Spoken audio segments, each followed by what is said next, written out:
মধ্যে সবথেকে বড় মুহাদ্দিস কে ছিলেন? এই নামটা পাওয়া যায় না। আমি এই জন্যই জিজ্ঞেসি আবু হুরায়রা রাদিয়াল্লাহু আনহুর পরিচয় কি?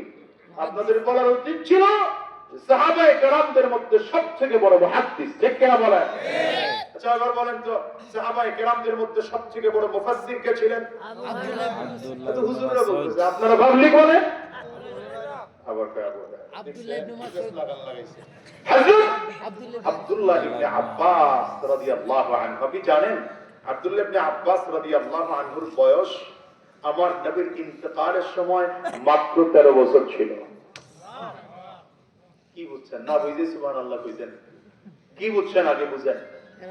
মাত্র 13 বছর বয়স নবীজির ইন্তেকালের সময় সেই 13 বছর বয়সী মানুষটা নবীজির কাছ থেকে এমন ইলম অর্জন করেছে যে গোটা দুনিয়ার মানুষ তাফসীর যদি শিখতে হয় আব্দুল্লাহ ইবনে আব্বাস রাদিয়াল্লাহু আনহু কে উস্তাদ মানা ছাড়া শিখতে পারবে না। সাহাবায়ে কেরামদের মধ্যে সবথেকে বড় ফকিহ কে ছিলেন? মুফতি। আমার নামে তো মাশাআল্লাহ মুফতি, মুহাদ্দিস, শাইখুল হাদিস, মুহাক্কিক, কথা বলেন না কেন? সুন্নতের ভেরিওয়ালা সব আছে আমাদের। কিন্তু আমরা তো সাহাবায়ে কেরামদের হিসাব করলে দেখা যায় আমরা টুন্ডা মৌলবি।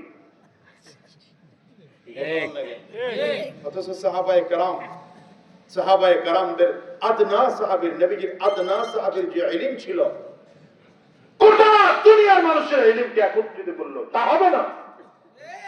অথচ সাহাবায়ে কেরামদের নামে মুফতি নাই, মুহাদ্দিস নাই, কথা বলেন না কেন? মাওলানা নাই, আল হাজ নাই, মুআতামির নাই। উমরা করে আইসা পাবলিক রে শোনায় ওই যে চতুর্থবার উমরা করে আইনা যে কাপটা আনছিলাম ওই কাপে হুজুর রে সাথে মানে এ বুঝাইলো চাইবার উমরা করে বসে।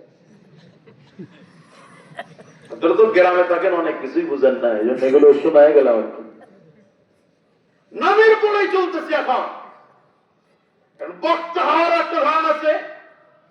বক্তা বড় হওয়ার একটা ধরন হলো ইউটিউবে যেই হুজুরের ভিউ বেশি এটা হলো বড় বক্তা। কথা বলেন না কেন?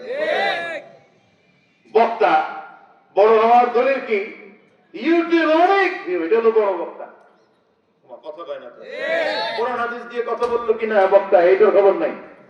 মূল হলো এই বড় বক্তা ইউটিউবে অনেক ভিউ আছে, হুজুরের অনেক ওয়াজ আছে ইউটিউবে, এটা হলো বড় বক্তার পরিচয়।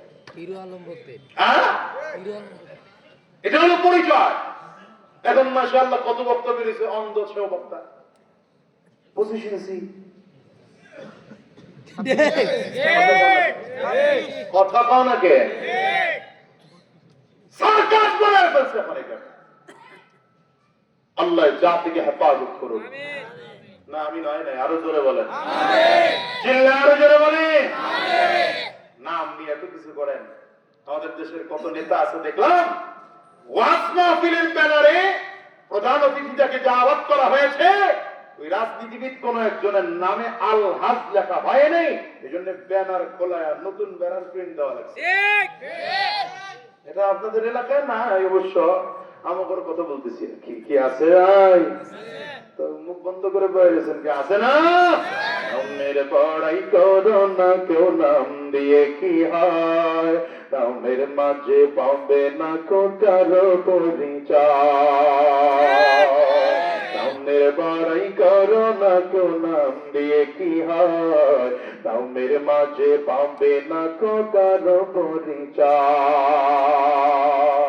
আমি আমার নবীর যুগে তো ইউটিউব ছিল না, ফেসবুক ছিল না, ইনস্টাগ্রাম ছিল না, গুগল ছিল না, মিয়া ভাইবার ছিল না, হোয়াটসঅ্যাপ ছিল না। আমার নবীর সামনে বসে সাহাবায়ে কেরাম আমার নবীর কোরআন ও সুন্নাহর কথাগুলো বসে বসে শুনেছেন। আর সাহাবায়ে কেরামের দিল এত পরিবর্তন হয়ে গেল, দুনিয়াতে থাকা অবস্থায় জান্নাতের সার্টিফিকেট পেয়ে তারা জমিন থেকে বিদায়। আল্লাহু আকবার। দুনিয়ার মুসলমান, দুনিয়ার আমি তো দুনিয়ার জন্য পাগল, সাহাবায়ে কেরাম তো দুনিয়ার জন্য পাগল না, সাহাবায়ে কেরাম হলো আখিরাতের জন্য পাগল। আগে দ্বীনকে প্রাধান্য দাও, এরপরে দুনিয়া। দ্বীনকে প্রাধান্য দিতে গিয়া যদি সন্তানকেও বাদ দিতে হয়, সন্তান বাদ দিতে রাজি, দ্বীন বাদ দিতে রাজি না। কেউ যদি স্ত্রীকে বাদ দিতে হয়, স্ত্রীকেও বাদ দিতে রাজি, ইসলাম বাদ দিতে রাজি না।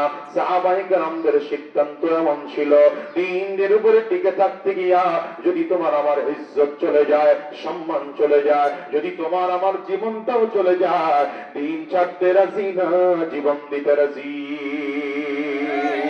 এজন্য সাহাবায়ে কেরামের অবস্থা এমন ছিল, সাহাবায়ে কেরাম যখন যুদ্ধের ময়দানে ডাক পাইতে তো সাহাবায়ে কেরামরা দ্বীনের জন্য জীবন দিতেও তৈয়ার ছিলেন, জীবন দেওয়ার জন্য পাগল করা হয়েছিলেন। কারণ হলো দুনিয়ার মানুষ, দুনিয়াতে কেউ থাকতে পারে নাই, তুমি আর আমিও থাকতে পারবো না। সাধারণ মৃত্যু, তার মানে জান্নাত, এমন কোনো গ্যারান্টি নাই। কিন্তু যদি ঈমানের রাস্তায় গিয়ে, দ্বীনের রাস্তায় গিয়ে শাহাদাত বরণ করা যায়, তাইলে আল্লাহর পক্ষ থেকে শাহাদাতের মর্যাদা পাইয়া আল্লাহর জান্নাতে যাওয়ার সম্ভাবনা আছে।